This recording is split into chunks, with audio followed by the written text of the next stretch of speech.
There was a mu'min. He was a businessman.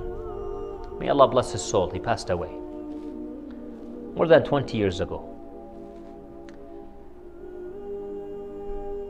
He made a business, a deal where he profited 5,000 US dollars. That was his profit.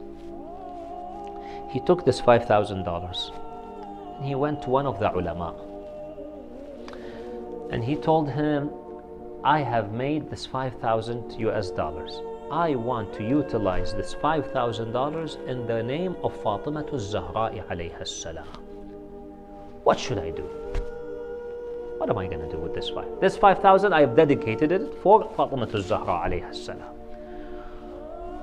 That alim told him, there are many people who are impoverished, in need of help.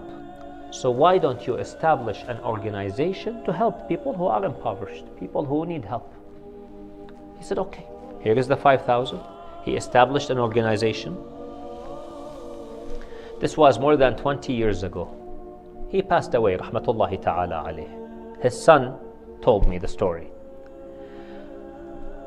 20 years later, after this marhum passed away, rahmatullah ta'ala alayh, he says, now we are at a stage where every year that 5,000 US dollars, now, today, we support people at the rate of 1 million British pounds annually.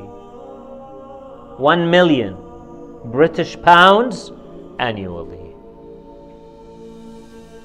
And they go to people in Iraq, people in Palestine, Yemen, other parts of the world.